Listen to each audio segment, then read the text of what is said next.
Hello everyone, welcome back to the channel. I'm Mrinal, a junior psychologist from India, and today we are going to do something a little bit different.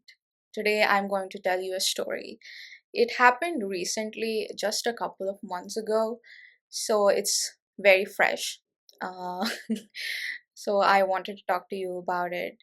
So sit back, relax, grab yourself your favorite drink, and I'm ready to Okay, so before I get into the story, I quickly just want to put out a disclaimer. All of these are just my thoughts and feelings. I'm not calling anybody out or throwing anybody under the bus. It's just um that I'm a little bit salty about what has happened. So I might sound a little bit condescending or just like weird. So don't mind me. I'm just trying to. I think I went through the grief cycle for this, but um, it's still very fresh. So I might sound more angry than I actually am. So let's get into it.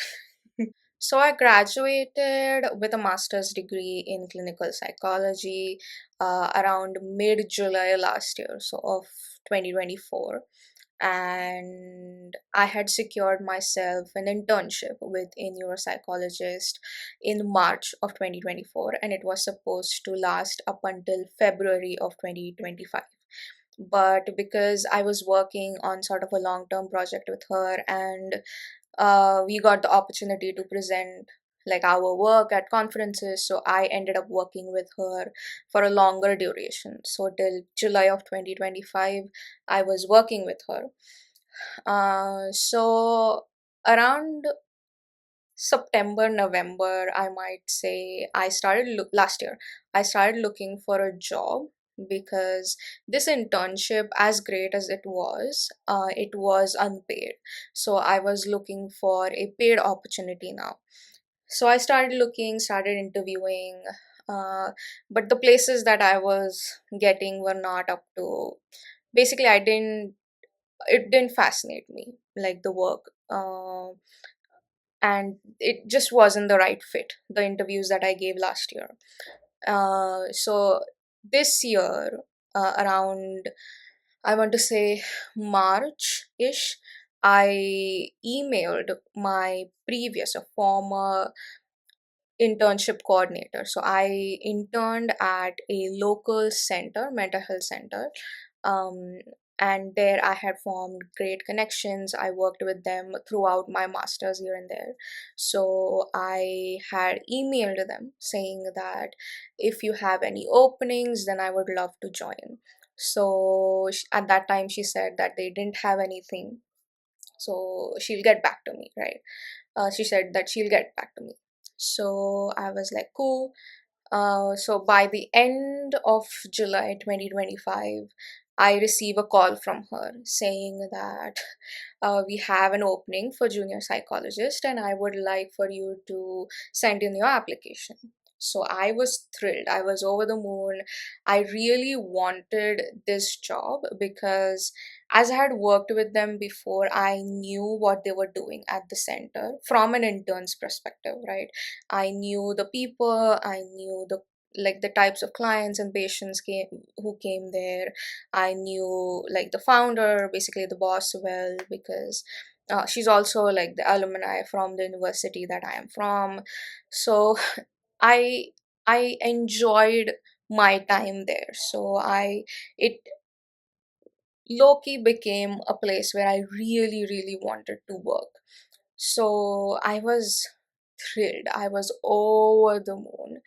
I sent in my application, and in about a week ish, I received an email saying that, okay, your application has been selected and you're going to the first interview. So I'm like, cool.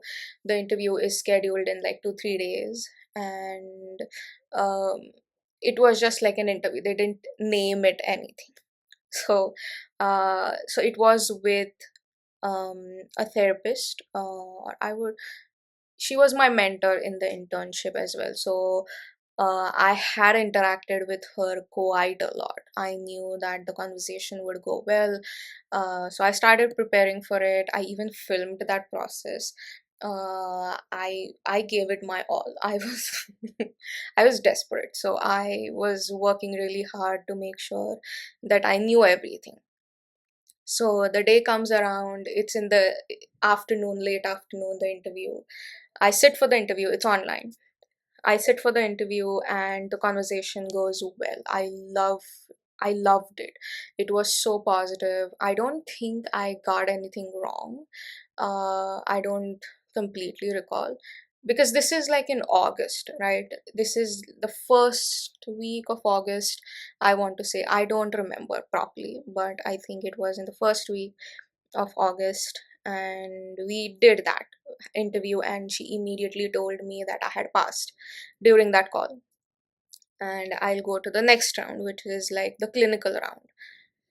So I was very happy that I had at least passed the first level. And then I asked her, Ki Baba, how many more interviews do I have to give? At that time, she's like, yeah, there are going to be more. I can't give you sort of the specific number. So I was like, okay, cool, whatever. So now this second interview is scheduled with my former internship coordinator in like 2 weeks time.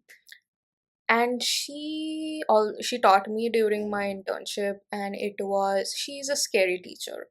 Not because she's like impolite or um, disrespectful. It's more about she is very detailed oriented, and she makes sure that we understand exactly what a concept means, and uh, very good teacher basically.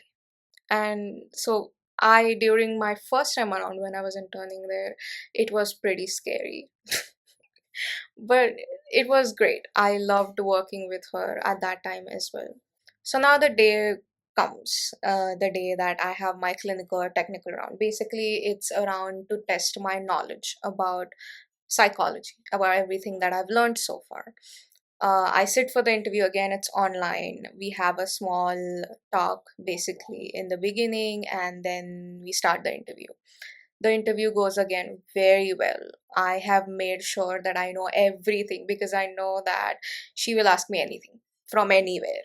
So I was quite well prepared for the interview. It was, I think, 45 minutes to an hour kind of interview. Not long, but yeah, we did sort of a case, presentation, basic stuff for uh, what I'll have to do during my work there if I get selected. So by the end of it, she tells me immediately that I have passed, and now I'm going to go to the third round. I, at that time, didn't know what the interview was going to be like, but then she had given me sort of an idea that it is a behavioral interview. So prior to any of this, I had not given any behavioral interview. I didn't know what it meant. So I immediately started researching. I think the interview was scheduled in another week. So I had some time. Uh, I immediately started, as I said, started researching, started looking things up, how I'm supposed to prepare for it. What does it even mean to have a behavioral interview in this setup? So I, of course, went to ChatGPT at multiple points, and after I was like, okay, I understand what it means. I asked it to give me like questions, possible questions that I could be asked. I get like a 80 to 90 questions ka list. And I was like, oh my god, this is too much. But I went through them all. I sort of picked out potential questions based on my understanding of this setup, and which questions would fit for basically this center. And the context here is that I know this person, the interviewer. She had what in the world? Ew, there is a cock. Ugh.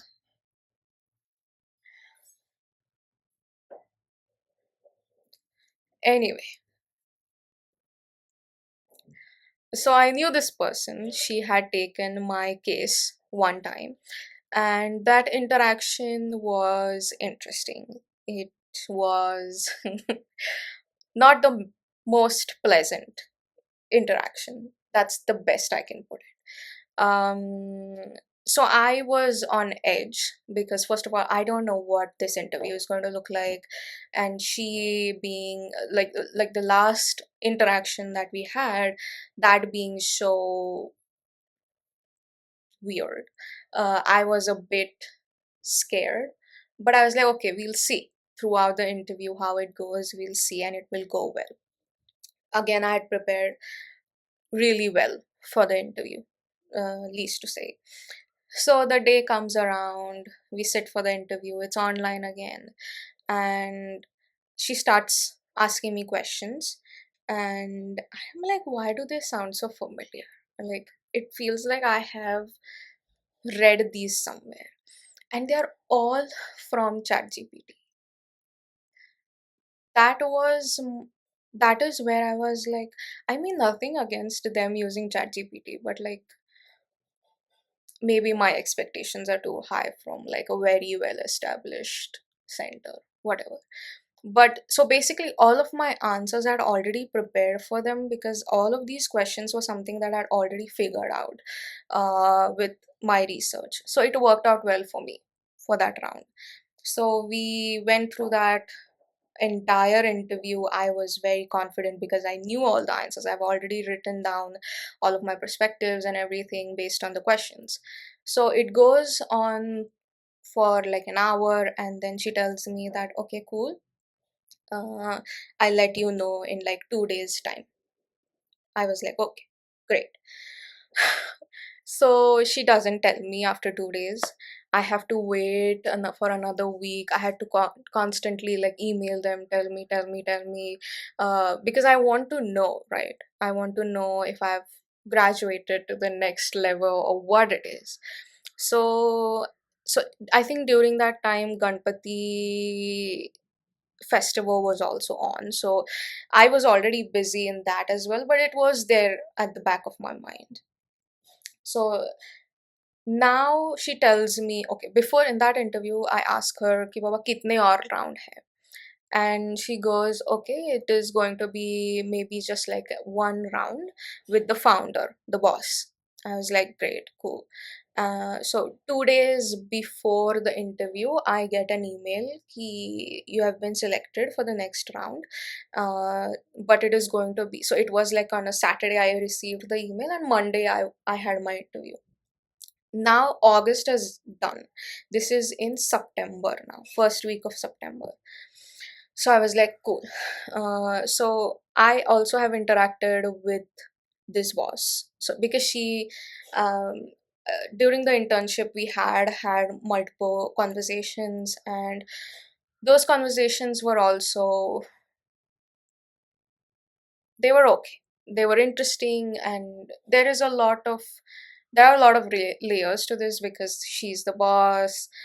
She has to maintain that authority, and she tried to be a lot more condescending a lot of times in front of a lot of employees. It was a lot even during the internship. That was like the only iffy part about my whole experience there. But I was like, it's fine, it's cute.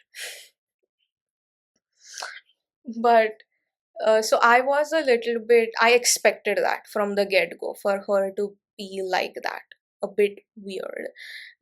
So I was like, cool, we'll figure it out during the interview. So it was scheduled at in late eve, not late evening, late afternoon on that Monday, the following Monday. And it was supposed to be like a 45-minute conversation, but it went on longer. So is where I start become salty about this whole experience. So she comes into the interview late.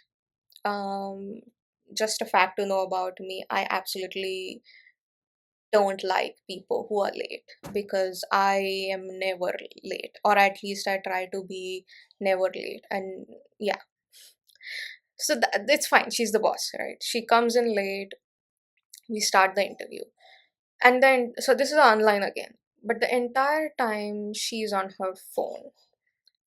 She's wearing glasses. I can see the reflection of her phone in her glasses. The entire time she's either watching reels, shorts, or it's either her notes app or ChatGPT. Again, because I chat GPT'd the questions for this interview as well, right? So I had also picked out sort of a potential list of questions that they might ask me for this interview. So I already had the answers, and all of the questions were the questions that I already had. So nothing new, nothing creative. She wasn't not even interested in what I was trying to say. But somewhere I had already anticipated it. It's sad, but I had already anticipated it. So it was, to me, very disrespectful. If you want somebody to work in your institution, I think it's basic decency that you actually look at them while you're taking their interview. And I'm sorry. Yeah. Anyway, so that goes on for an hour. At the end, she realizes that I have pretty interesting answers to the questions because I'm already like, I have written them down. It's not something that has come out of the blue for me. So I've already thought about them. So I'm able to, so it's a good thing for me, sure. So I'm able to answer pretty confidently and right away. So at the end of it, she's like, okay, cool. She has something. She has some talent. Anyways, she's like, okay, I'll let you know in some time if you have passed. I was like, great, another waiting time. So she's like, so I asked her, give me days if you can. And she's like, cool, I'll tell you in 2 days. Again, it is, she doesn't tell me in 2 days. I have to email her. I had to, not her, I had to email the institution like 4 times before I got an answer. And at this point, it is mid September. This process has started in July end. At in July end. I'm already pretty over it. Like the process. I'm pretty over it. Now I'm just like, just tell me, please. So they email me back and they're like, you know what, there is another round.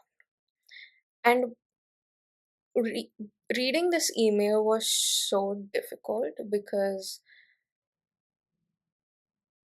as I said, I was over it. And secondly, I was not expecting another round because everybody at the end was telling me final round, because all of the emails also said that this is going to be the final round, final round, final round, final round. So I was like, it's the round decision round. You get what I'm trying to say. So it's also scheduled in like 2 days. I was like, fine, whatever, let's just get it over with. So the day rolls around, and that morning, um my house cat, I have a cute little 1 year old orange cat, house cat, she vanishes. She leaves the home at some point during the night. Now, this is a pretty, of course, normal characteristic for cats, but for her, she had never done that. She had never left the house. She had no way to leave the house, but somehow she did figure out how, and she was missing in the morning. And I was the first person to figure out that she's not home. And because she has never left the house, it was more stressful for the entire family, because we didn't know if she would survive the world outside. And we all were stressed. The entire morning went like that. And my interview was scheduled in the afternoon. And they had told me that we'll do a case presentation. So they'll give me a case and I'll have to present my thoughts. And then we'll do sort of a mock therapy session. So the case I'll get in about like an hour before the interview. I was like, cool. And they had basically given two determinants, basically two things that they had asked during that discussion, and I had prepared for them. I do recall making notes for it as well, but during that time it completely slipped off my mind during the discussion. So they gave me the case, I sit for the interview, we start talking about the case, but it's not in the format that they have asked me to present that information. So it's not even like, oh, I have to make a ppt, but it's in just in the format कि आप ऐसे ऐसे बात करो in चार sections में, whatever observations that you have made, you have to present it in those determinants basically. And it completely slips off my mind at that time, but the information is correct, the observations are correct, that is not the issue. It's just the presentation is the issue. And then they are like all disappointed because I didn't do it in that format, and by the end I remember that I had to do it this way. So I scramble myself together and put that information in that format quickly, but at that point they're already disappointed, right? So we go on to the next, where it's like the therapy, mock therapy section. And now during this time, I'm the therapist and the boss is the client. So she takes on a character which is completely obnoxious. It does occur, whatever she was presenting does occur, but I have never heard it being that bad, that obnoxious. And I'm not trying to be mean, it's just what I felt at that time. I have also taken sessions, I have sat in a lot of sessions, I've done a lot of observations, but her representation of a client was straight up disrespectful. And that does occur. It's not that it doesn't, but in that situation, to me, it triggered me a lot. So I handled it, of course, it went well, but at that point, they all had made sort of a mental note of like, I don't know about her anymore. And I could see like the disappointment in my like for my internship coordinator's eyes, and I was like, yeah, I'm not getting this. At that point, I maybe knew. So to me, why this is more infuriating is because I feel like I know that they had asked for certain aspect in which I had to present the information. The presentation of information to me, of course, it's an important element because when you're doing a case study, right, you have to present that information like that so as to understand what exactly we can do to fix all of these problems. And my only thing was, it wasn't like the information or the observations weren't wrong, they were just presented the way I usually present, not in the format that they had asked of me. So the interview is over and I am like bawling my eyes out because I know it has not went well. And the entire day was sort of just going bad. So I started sobbing and sobbing and sobbing. And I, for one, I don't cry a lot. I'm not the kind to cry a lot. But that day I cried for like 30 minutes straight and like ugly crying. I journaled in that moment with my ugly handwriting. It was just, it was bad. So I had emailed them after that कि बाबा कब बताओगे आप मुझे the result. And after like another week, so they had said कि बाबा we'll let you know, we'll let you know. And after about week and a half, my coordinator calls me again. Not calls. She texts me. Texts. She sends me a text. She's like, "Do you have time? Can we have a chat?" I was like, "Sure." She calls me and she's like, "Unfortunately, you're not selected. We are going with the other candidate." And I knew it, but it shattered me at that time as well.